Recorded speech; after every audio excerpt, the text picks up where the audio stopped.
Alors bonjour à tous, bonjour à toutes et à tous, bienvenue sur dailyfx.fr, le Good Morning Eurover, le 29 octobre 2015, au lendemain d'un communiqué de presse de la Fed qui a provoqué donc la relance de la tendance haussière du dollar américain, alors qu'on pensait que cela serait un non-événement, ce qui a été le cas puisqu'aucune conférence de presse n'a été organisée, mais au fond, le communiqué de presse était suffisamment différent de celui du mois de septembre pour provoquer donc un positionnement net long sur le dollar américain, notamment face aux devises européennes. Alors je vais revenir sur ces éléments-là, sur les stratégies que suggérait l'analyse technique, qui se sont d'ailleurs bien déroulées, toujours dans le sens de la tendance.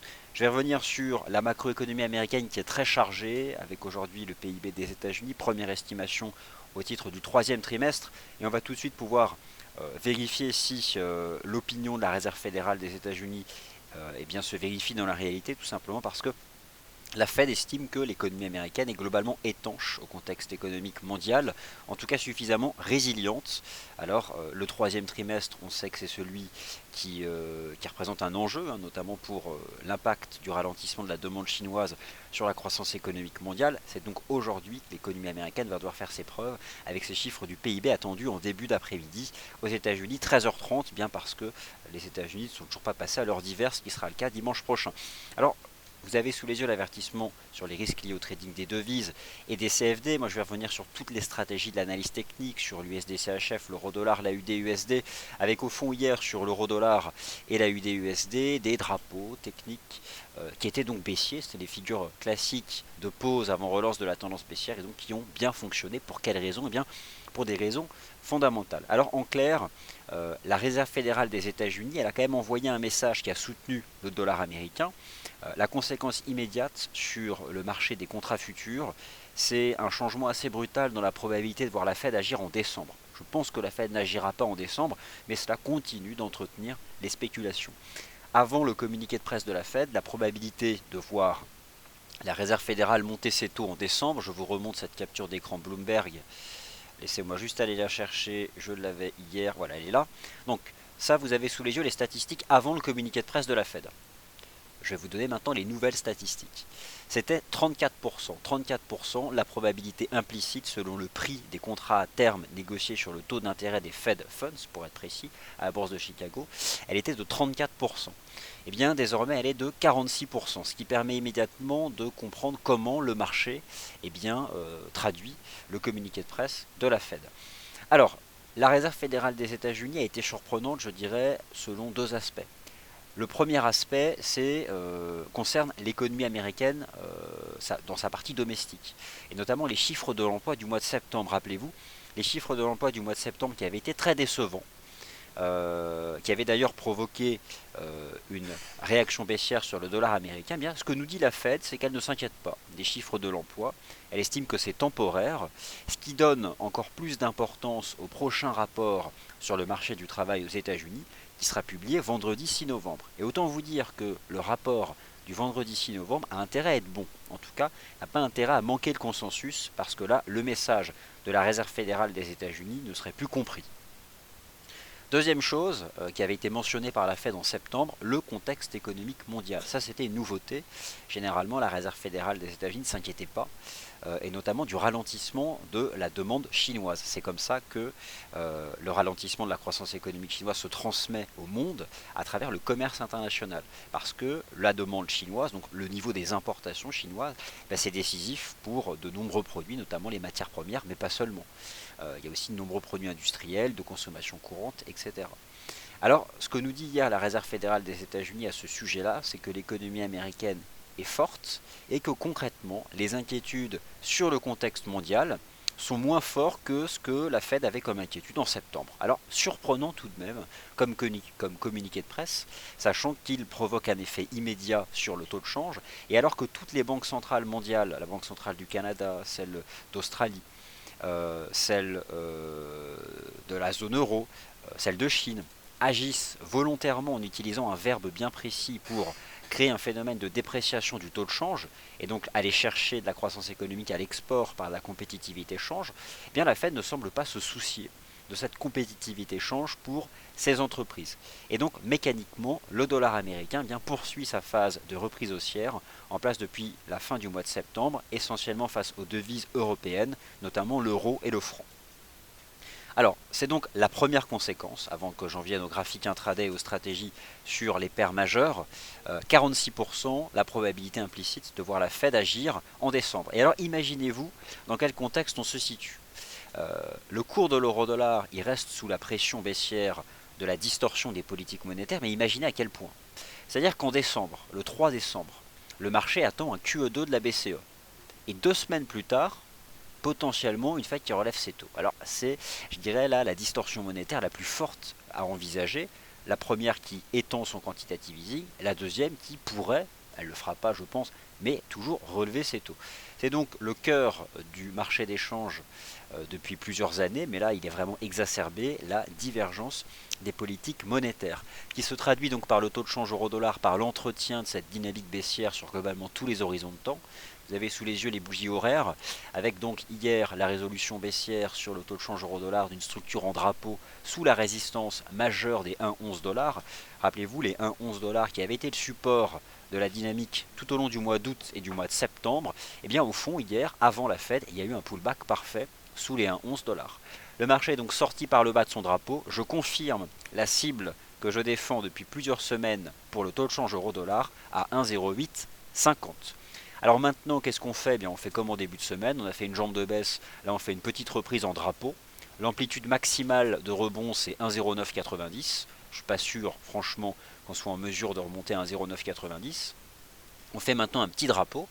Et vu hier, je dirais, le côté agressif du communiqué de la Fed quant à la force de l'économie américaine, cela va démultiplier l'importance des statistiques américaines.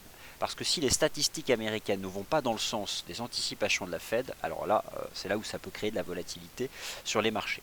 Et justement, figurez-vous que le calendrier macroéconomique américain, il est très très chargé, et cela va durer lors des 10 prochaines séances, donc on ne va pas s'ennuyer en novembre, avec en plus la perspective de la décision monétaire de la Banque Centrale Européenne le 3 décembre prochain. Alors que nous dit le calendrier économique? Vous êtes sur celui de dailyfx.fr. Aujourd'hui, un seul chiffre me semble important. Il s'agit de la première estimation du niveau de la croissance économique aux États-Unis au troisième trimestre. Le troisième trimestre, c'est cette période qui s'étend sur les mois de juillet, août et septembre. Et c'est justement sur cette période de juillet, août et septembre que les statistiques du niveau des importations chinoises ont été très décevantes. Le marché se pose donc la question suivante. Est-ce que la croissance négative du niveau des importations de la Chine a eu un impact négatif sur la croissance économique aux États-Unis? Le consensus l'envisage. A priori, selon le consensus, ici reporté par Bloomberg, la croissance économique aux États-Unis au troisième trimestre devrait s'élever à 1,6%. Alors, c'est un peu l'enjeu, c'est-à-dire que cet après-midi, si le consensus est positivement battu, cela ira dans le sens hier du communiqué de presse de la Réserve fédérale des États-Unis, donc d'une économie américaine étanche, forte, et ce qui devrait donc entretenir la force du dollar américain, notamment face aux devises européennes. Alors maintenant, je vais vous proposer le suivi des stratégies basées ici sur l'analyse technique, qui sont toujours la vente sur l'euro-dollar, l'achat de l'USDCHF, la vente de l'AUD-USD et d'autres stratégies sur lesquelles je vais revenir. Je vais aussi revenir sur la Banque de réserve de Nouvelle-Zélande, puisque la nuit dernière, la Banque de réserve de Nouvelle-Zélande a donc pris une décision de politique monétaire. Alors il faut que je vous en parle, et notamment donc des conséquences sur le taux de change NZD-USD et les paires en dollars néo-zélandais. Vous avez sous les yeux hier la décision de la RBNZ, statu quo, donc le taux de la RBNZ a été maintenu hier à 21 h à 2,75%. Maintenant, qu'en est-il de l'analyse technique? Le taux de change euro-dollar, il est sous vos yeux.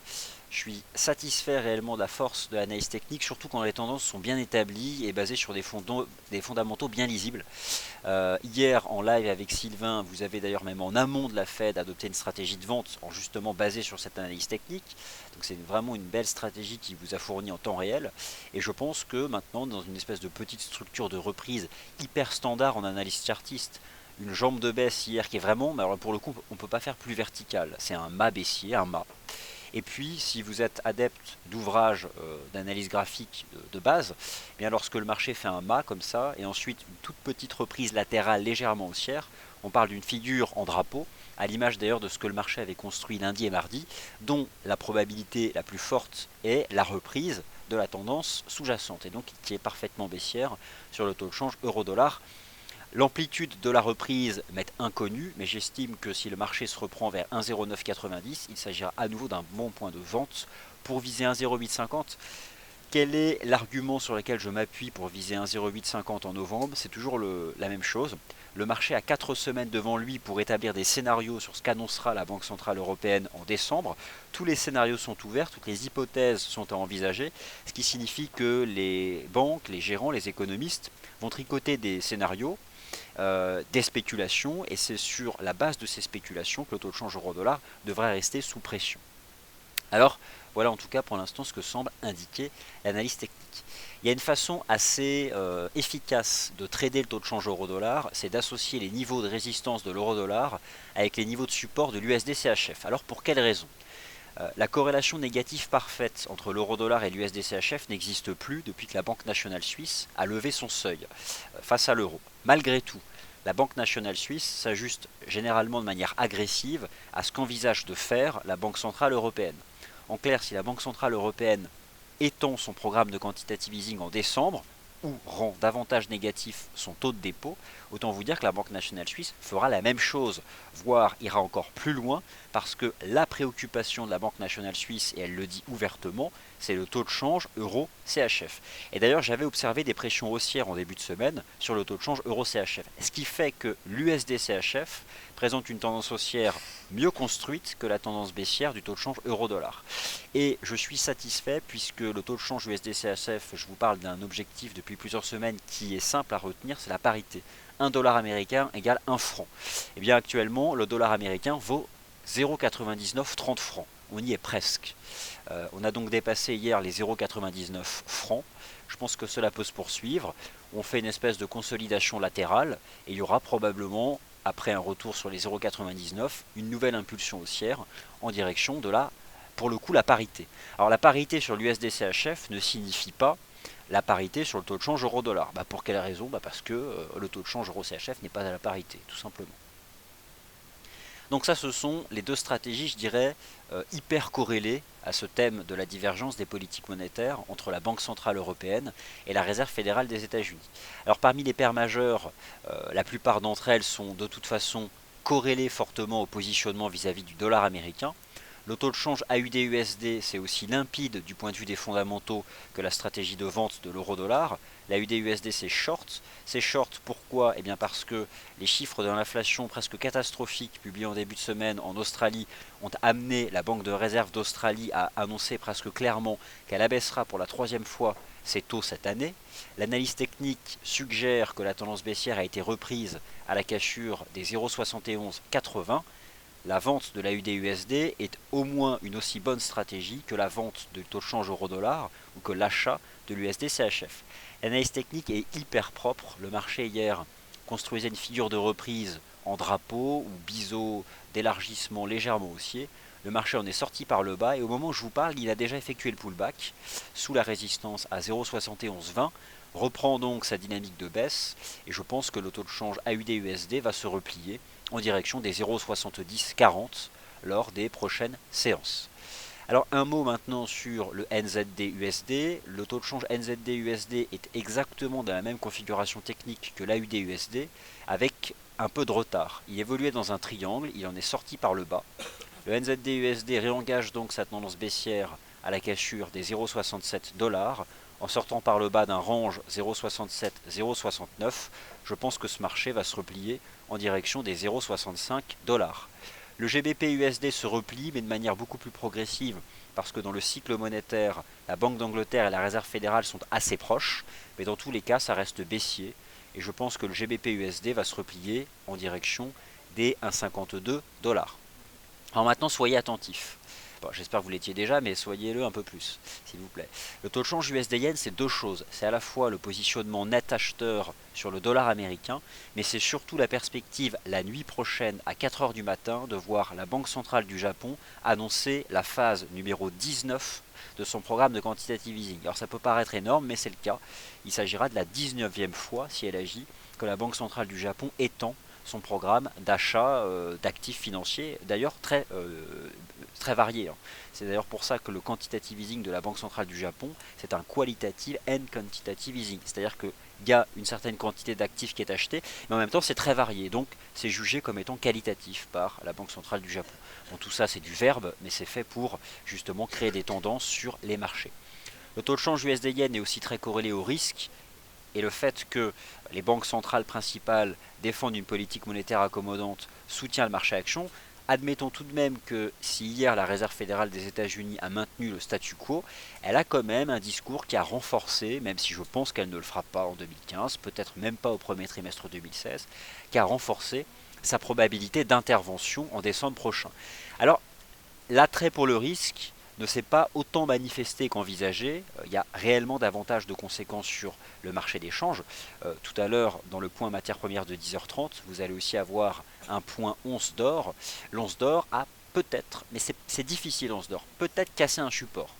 J'attends de voir le Commodities Market Report pour avoir la réponse. Donc le taux de change USD-Yen a rebondi sur 120, mais concrètement, ça reste quand même un sacré range entre 119 et 121. Il y a probablement beaucoup moins de directionnel sur l'USD-Yen que la vente de l'AUD-USD, ou que la recherche de résistance sur l'euro-dollar, ou que la recherche de support sur l'USD-CHF. Et d'ailleurs, si vous souhaitez avoir une stratégie décorrélée de l'euro, je vous conseille largement l'AUD-USD, qui là présente quand même une construction technique baissière bien construite, ou encore le NZD USD.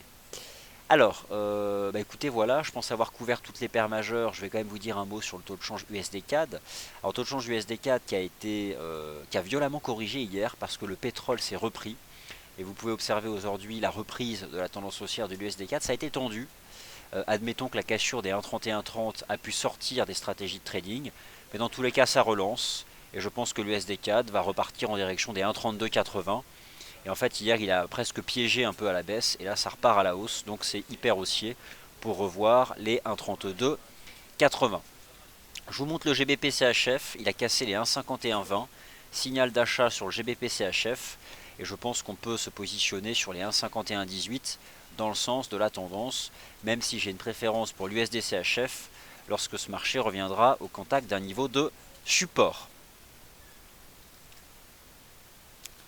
Alors justement, pour le yen japonais, ça va dépendre en grande partie maintenant de la Banque centrale du Japon, parce que j'en parlerai dans le morning meeting, le positionnement par rapport au risque, il n'est pas si marqué que ça, parce que la Fed n'exclut pas un relèvement de ses taux. Et ça ne plaît pas au marché action. C'est pour ça qu'il y a un petit bémol quand même sur le marché action, puisque au fond, on peut, même si la Fed n'a pas relevé ses taux, eh bien, au vu de l'évolution des probabilités liées aux perspectives de la Fed, eh bien, on voit que c'est pas si accommodant que ça. C'est d'ailleurs pourquoi le dollar US s'est renforcé et que le marché action ne repart pas comme en 40 et reste en range. Mais je pense que quand même, à un moment ou un autre, le marché action va repartir en hausse. Juste que là, il faut attendre peut-être de meilleurs supports. J'en parlerai dans le morning meeting.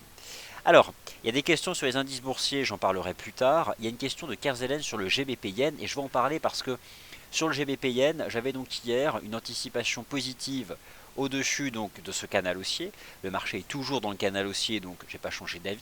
Sauf qu'hier, avant la Fed, on a eu une accélération. Je visais 185,40. Le marché s'est arrêté à 185,05. Tout simplement parce que justement, le positionnement vis-à-vis du risque n'est pas très clair. Et je pense que le yen attend la Banque centrale du Japon. Et je pense toujours que le GBP yen présente une opportunité d'achat dans la partie basse du canal à 183,90 avec potentiellement la nuit prochaine un yen qui pourrait se déprécier. Donc sur le GBP yen, eh bien, je reste positif au-dessus du support à 183,88 et j'abandonne cette opinion si le marché brise les 183,88.